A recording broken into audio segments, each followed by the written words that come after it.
వేములవాడ రాజన్న ఆలయంలో అభివృద్ధి పనులకు ప్రభుత్వం శ్రీకారం చుట్టింది. పట్టణవాసులు ఎన్నో రోజులుగా ఎదురుచూస్తున్న రోడ్డు వెడల్పు పనులు ప్రారంభమయ్యాయని ప్రభుత్వ విప్ ఆది శ్రీనివాస్ వెల్లడించారు. రాజన్న ఆలయం పట్టణ అభివృద్ధికి 100 కోట్ల రూపాయలు కేటాయించామన్నారు.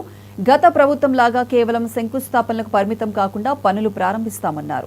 భవిష్యత్తులో కూడా రాజన్న ఆలయ అభివృద్ధికి మరిన్ని నిధులు ఖర్చు చేస్తామని తెలిపారు.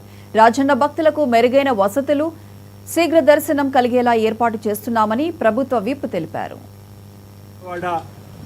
శ్రీ రాజ్యరాజస్వామి సన్నిధిలో వేములవాడ పట్టణంలో అభివృద్ధికి శ్రీకారం, రోడ్లు వెడలకు సంబంధించినటువంటిది నిన్నటి నుంచి ఈరోజు కూడా 80 ఫీట్ల రోడ్డుకు సంబంధించినటువంటి పనులు ముమ్మరంగా కొనసాగే క్రమంలో గత సంవత్సరం నవంబర్ 20వ తేదీన గౌరవ ముఖ్యమంత్రి శ్రీ రేవంత్ రెడ్డి గారి నాయకత్వంలో గౌరవ దేవాదాయ శాఖ మంత్రులు సురేఖ గారు వచ్చారు. జిల్లాకు సంబంధించిన ఉమ్మడి మంత్రులు పొన్నం ప్రభాకర్ గారు, శ్రీధరబాబు గారు, ఇటీవల మంత్రిగా ప్రభాకర్ శ్రీ అడ్డు లక్ష్మణ్ కుమార్తో పాటు 8 మంది మంత్రులు రాజన్న ఆలయంలో 76 కోట్లతో రాజన్న ఆలయ విస్తీర్ణ పనులకు, 47 కోట్లతో పట్టణంలో 80 ఫీట్ల రోడ్డు వెడల్పు కొరకు, 35 కోట్లతో అన్న సత్రానికి సంబంధించినటువంటి పనులపైన ఫౌండేషన్ స్టోన్ వేసుకొని ముందుకు పోతున్న క్రమంలో 2024-25 ఆర్థిక సంవత్సరం 50 కోట్ల బడ్జెట్లో పెట్టుకొని రాజన్న ఆలయ అభివృద్ధికి, పట్టణ అభివృద్ధికి